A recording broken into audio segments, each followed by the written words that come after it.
আগেই বলছিলাম বাবা, যে কোনো কিছুর কৃতিত্ব যদি একা দাবি করে ফেলো ঝামেলা কিন্তু পাকাবে, কিন্তু দিন শেষে এই গড়ি নিচে খার উপরে।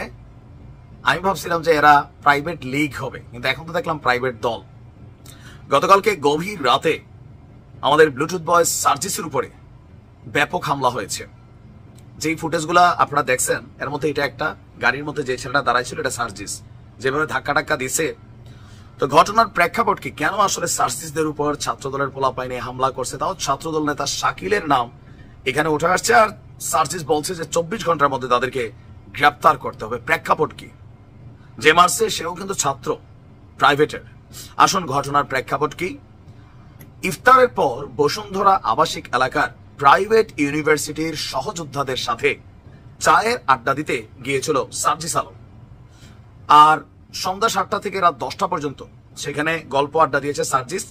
আর এনএসইউ, আইইউবি, এআইইউবি, ইউআইইউ এই 4টি প্রাইভেট বিশ্ববিদ্যালয়ের শতাধিক ছেলেপেলে যারা সার্জিসের অনুসারী। প্রাইভেটের মধ্যে 2টা গ্রুপ আছে। একটা হচ্ছে মূল গ্রুপ যারা সার্জিসদেরকে বয়কট করেছে, প্রত্যাখ্যান করেছে, কারণ ঢাবি কেন্দ্রিক সিন্ডিকেট হয়েছে এই দল, এটা তাদের দাবি। বাট প্রাইভেটের মধ্যে একটা অংশ আছে যারা আবার সার্জিসদেরকে অনুসরণ করে পদ পদবীর লোভে, এমনটা দাবি হচ্ছে প্রাইভেট ইউনিভার্সিটির ছাত্রদের। তো এর মাঝখানে আপনার এনএসইউ যখন সামনে দিয়ে হেঁটে যাচ্ছিল সার্জিসরা, এমন সময় তার সাথে থাকা 15-20 জন আপনার প্রাইভেট ইউনিভার্সিটির সহযোদ্ধারা ছিল। পরে এনএসইউর গেটের সামনে যাওয়ার পর 10 থেকে 12 জন ঢাবি সিন্ডিকেট নিয়ে স্লোগান দিচ্ছে, মানে ঢাবি যে সিন্ডিকেট এরা চালায় এটা নিয়ে। এর মধ্যে ছাত্রদলের সেন্ট্রাল নেতা আহমেদ শাকিল ছিল, যারা এই স্লোগান দিচ্ছিল। আমি এগিয়ে যাই তাদের কথা শুনতে, কিন্তু তারা ইচ্ছাকৃতভাবে আমার সাথে থাকা প্রাইভেট শিক্ষার্থীদেরকে গালিগালাজ করতে, তাকে দালাল বলে, যে এই আন্দোলনে বা এই সেক্টরটাতে বড় কোনো পদ পদবিতে এরা প্রাইভেটকে ডাকে নাই, প্রাইভেটের কাউকে পদ দেয় না, যা দিছে চামচা টাইপের পদ। সুতরাং তোমরা কেন এই চামচামি করতে সার্জিসের সাথে গেছো, বিষয়টা কিন্তু এরকম ছিল।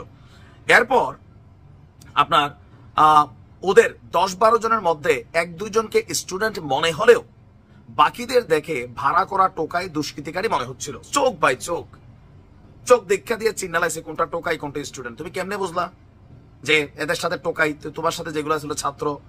দেখেন এইগুলা পুরানা খেলা। টোকাই লীগ নাম ছিল এক সময়, তো সার্জিস তো ছাত্রলীগ থেকে আসছে, এই কারণে টোকাইদের ভালো করে চিনে। এটা যে যেভাবে নেন, কারণ ছাত্রলীগের মিছিল আগে শুনতাম টোকাই থাকতো, তো সার্জিস যেহেতু দীর্ঘদিন ছাত্রলীগের রাজনীতি করছে, টোকাই তার ভালো করে চিনা আছে, এই জন্য সম্ভবত সে চিনা ফেলছে না টোকাই ছিল। এরপরে বিব্রতকর পরিস্থিতি সৃষ্টি করাই এদের উদ্দেশ্য বুঝতে পেরে আমি 2 পক্ষকে চলে যেতে বলি এবং চলে আসি। পরবর্তীতে ছাত্রদলের শাকিল তার নেতৃত্বে তার সাথে থাকা টোকাই দুষ্কৃতিকারী সন্ত্রাসীদের নিয়ে পূর্বে আমার সাথে থাকা ওই প্রাইভেট ইউনিভার্সিটির ছেলেদের উপর ধারালো অস্ত্র দিয়ে হামলা করে এবং মাথায় পিঠে আঘাত করে রক্তাক্ত করে। ছাত্রদলের শাকিল সহ বাকিদেরকে দ্রুত বিচারের আওতায় আনার ঘোষণা দিয়েছে সার্জিস। আর বলছে যে টোকাই লীগের দ্বারা নির্যাতিত হওয়ার পর আজকে যদি ছাত্রদলের কেউ একইভাবে টোকাই লীগের সন্ত্রাসীদের মতন আচরণ করে, তার পরিণতি টোকাই লীগের মতো হতে খুব বেশি দিন লাগবে না। শিক্ষা নেন, সময় থাকতে নিকট অতীত থেকে শিক্ষা নেন।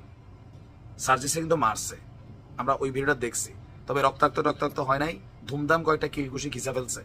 তো এই যদি হয় আমাদের আগামী দিনের ভবিষ্যৎ রাজনৈতিক নেতাদের পরিণতি, তো বুঝতে হবে যে আগামী দিনে রাজনৈতিক দল হিসাবে মাঠে নামা।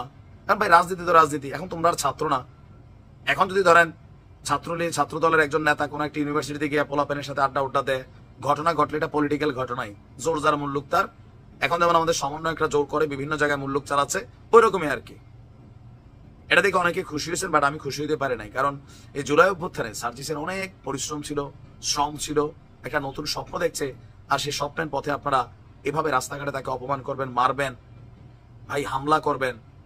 হ্যাঁ শাকিল, তোমার তো খবর আছে, সার্জিস তারা কিন্তু তোমাকে খায় ফেলবে আইনের মাধ্যমে।